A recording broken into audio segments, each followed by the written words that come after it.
Hi Gemini, this is Jav. Welcome po sa ating channel. Gamitin ang reading na ito bilang gabayan lamang. Kung naka-resonate kayo, comment down. Tandaan, ito ay channel reading. Kunin nyo lang po kung ano ang naka-resonate sa iyo. This is for you, Gemini.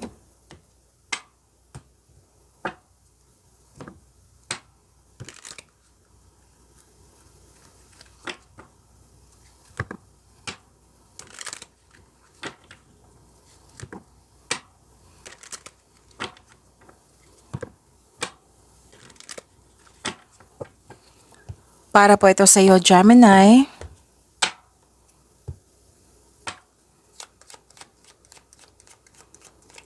Maraming salamat po sa inyong patuloy na suporta, sa mga nag-donate, sa mga hindi nag-skip ng ads, maraming salamat po. Sa mga hindi pa nag-subscribe, subscribe na po kayo at click bell notification para malaman nyo na may bago tayong video. Para sa mga gustong magpa-reading, comment po kayo ng personal reading. Again, comment kayo ng personal reading and check my reply sa comment section.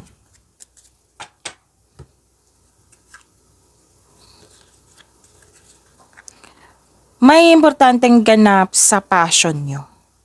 May importanteng gagawa kayo ng importanteng desisyon. Nakita ko rin dito na pwedeng naggalit kayo kasi nasaktan kayo at nagkaroon kayo ng argument. Oo. At may nakita ko dito na hirapan ka, naguguluhan ka o nabibigatan na may kausap ka dito. Pwedeng elders, parents, wiser, mentor. Oo, isa sila sa dahilan na bumalik yung confidence mo. Kasi nagbigay ito ng wisdom message sa iyo nang siyang dahilan nagpatuloy ka. You're taking action with courage. Yung bumalik yung strength mo. Actually, dalawang card ang sabi dito na bumalik yung strength mo. Posibleng may kausap ka na mother figure na malaki ang kanyang influence sa iyo ngayon. Pwedeng siya din yung nagbigay ng wisdom message sa iyo. Pwedeng siya din yung kausap mo na tungkol sa career and finances mo po. Pwede din naman lalaki. May nakita kasi ako dito ng isang mother figure na energy na malaki ang kanyang influence ngayon. Kung kailan nyo ito napanood, Gemini. And may nag-uusap dito tungkol sa malaking negosyo. At may nakita rin ako ditong power, authority, protection. You have strength. You have power. Yung very confident ka. And magagawa mo yung mga ginagawa mo dyan na mag-isa. May nagsabi sa akin ngayon na kaya mo rin maging leader. Kaya mong gawin na yung matatapos mo yung mga gawain na mag-isa. Yan. May nagsabi sa akin ngayon. Okay?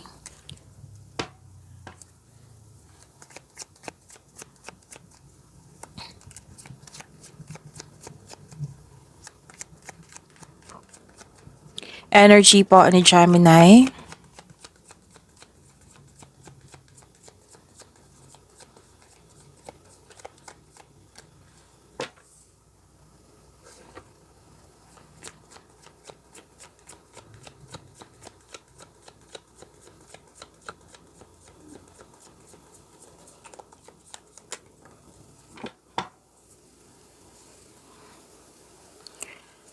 Reminder lang po, lalo na sa mga bago dito na kung may napansin kayo na repeating message, yan po yung pinupush ng cards nyo po.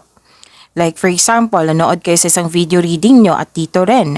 At may napansin kayo na repeating message, yan po yung pinupush ng cards nyo na kailangan nyong bigyan ng atensyon, solusyon at aksyon kung maaari po. So na yung energy ni Gemini.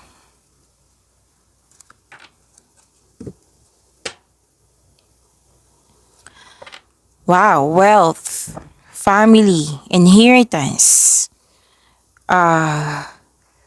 Makakatanggap ka ng mana, pensyon, or retirement o masaganang ani ng buhay. Nag-spend time ka sa family. Oo. Nag-spend time kayo sa family, nag-save ka para sa iyong sarili, nag-save ka para sa iyong family. As sa isang specific person. Maaring may tutulungan ka na specific person na kaya ka nag-ipon ngayon.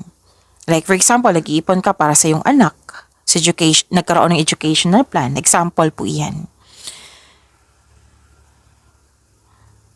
Okay, ang ilan sa inyo dito na ipakilala mo na yung isang tao, pwedeng partner mo to or matalik mong kaibigan sa grupo ng tao. Pwedeng ikaw ito na ipakilala sa grupo ng tao.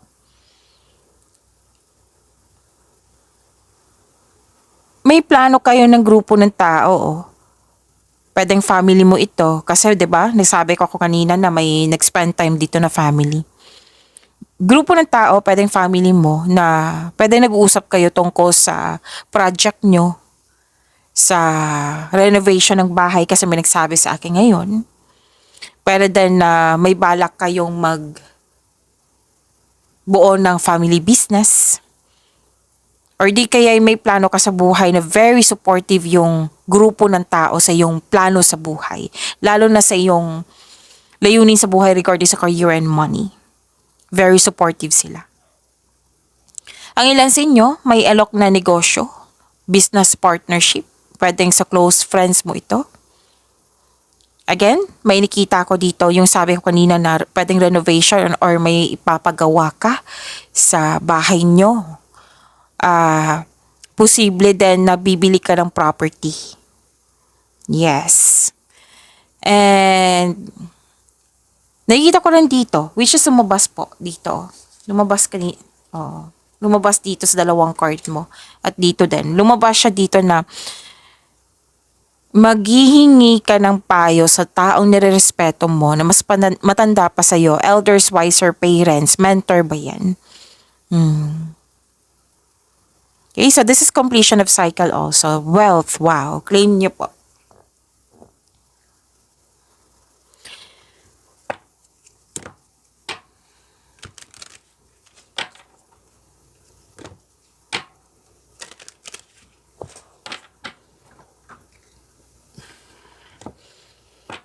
Marami kang iniisip dito, Gemini.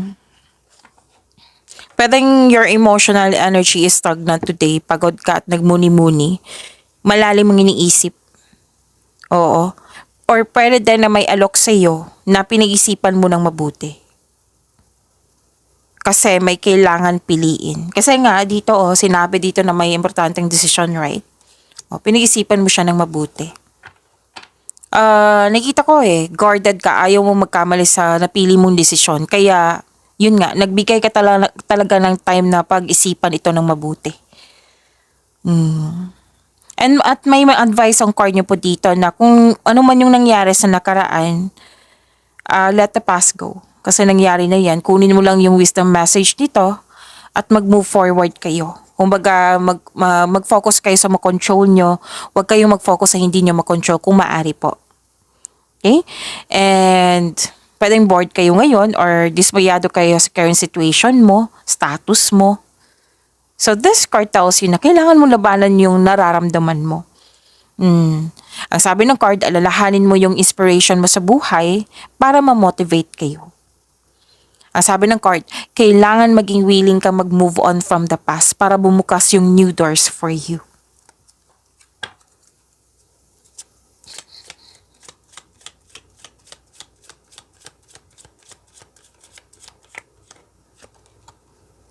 The shadows reveal your inner strength. So this is strength also, and this is strength.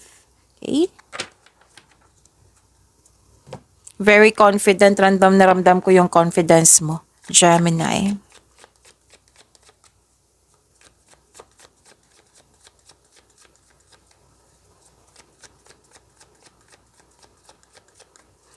Career and money ni Gemini.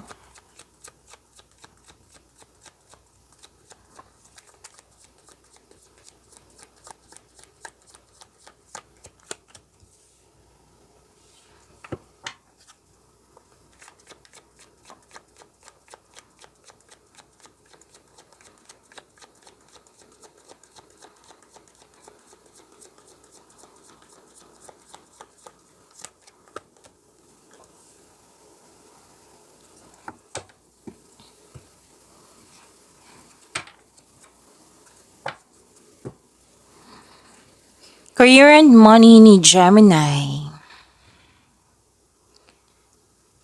Nakatanggap kayo ng malaking blessings.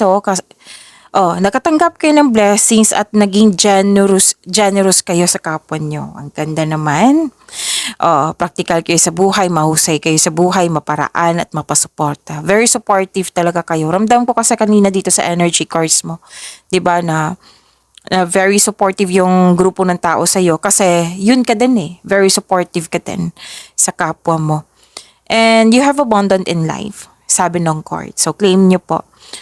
At another card na naman nagsabi dito, at actually, 3 card na nagsabi dito sa tarot cards nyo, at dito din, 2 card. Nagsabi po dito na suporta na yung boss, mentor, or life coach. It will help move your career forward. Yung sabi ko kanina sa oracle cards nyo, dito, na isa sila sa dahilan na naging bumalik yung power mo, yung strength mo. It might be nagpaalala to sa iyo na huwag ka manghina. Lakasan mo ng loob mo. Hindi ka ganyan na mahina, malakas ka. Yan. Pwede nag-remind to sa iyo. Kasi nakita ko dito na malaki talaga ang role nila sa iyo, sa iyong buhay. Na sila ang isa sa dahilan na nag-move forward ka. Okay? Sa inyong career and money. Suporta sa inyong boss, mentor, parents ba to, elders, or life coach, it will help move your career forward. Nakikinig ka din sa iyong intuition. At gumagawa ka ng wise choices. See? So, ilang beses na? 1, 2, and 3. Gumagawa ka ng wise choices, best decision, best choice. Yan.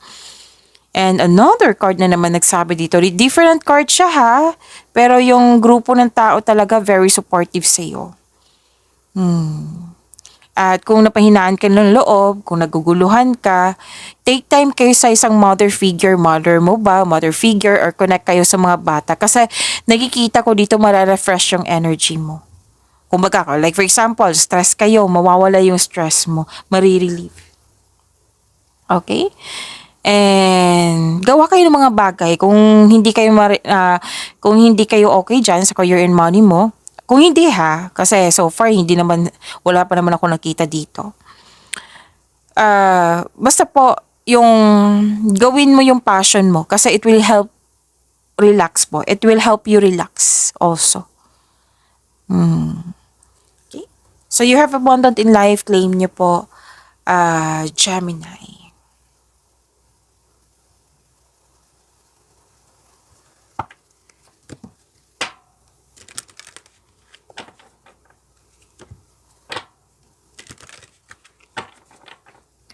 May offer, may opportunity, pwedeng project to, kahit ano man yan.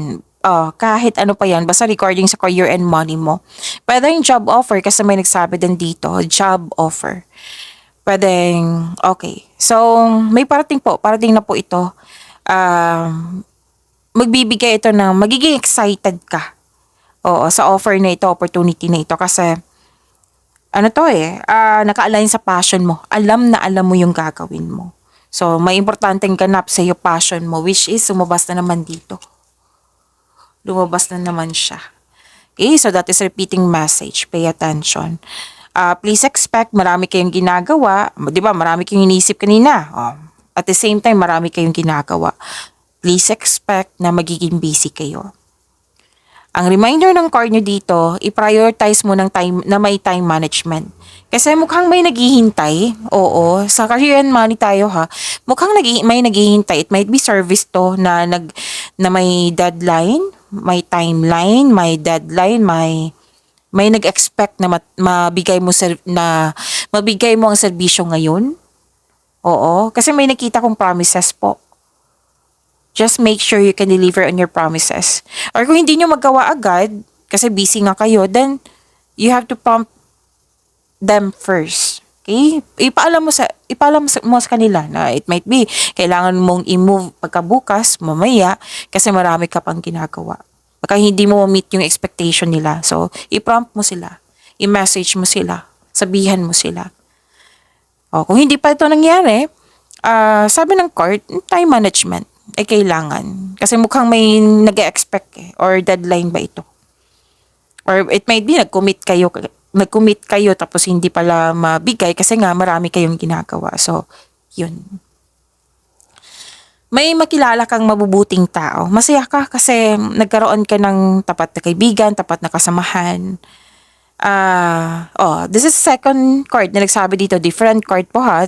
The same message. Kasi ang sabi dito, may bata or younger person, pwedeng ikaw to, or pwedeng ibang tao, na nag-uusap kayo tungkol sa plano niya sa buhay. At maaring siya yung tutulungan mo, na nag-iipon ka ng dahil sa kanya. So that is a repeating message. At may parating na good news po. Makakatanggap kayo ng good news. Okay? So claim niyo po. Gemini.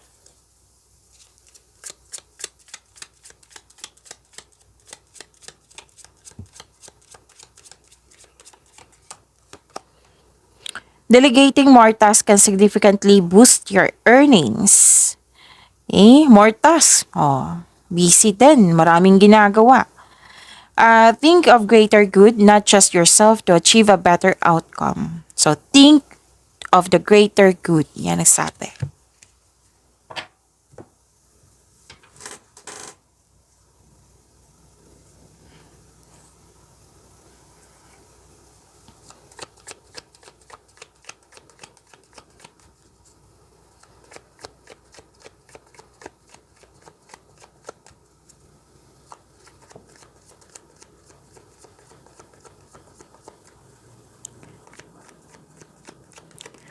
Love life, self-love, partnership, and romance. Ni Gemini.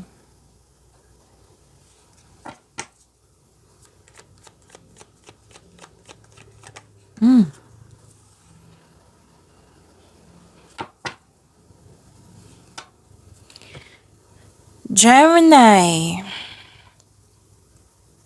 Nakikita ko dito,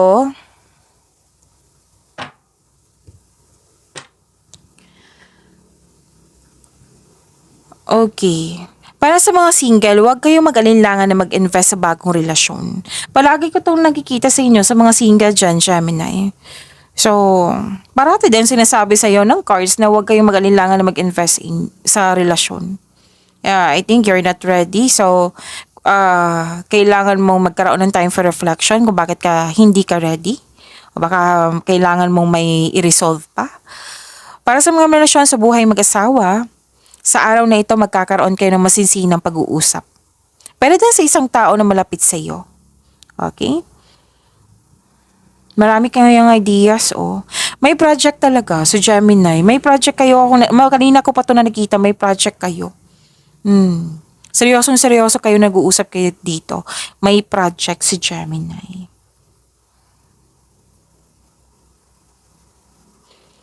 Determination nakikita ko dito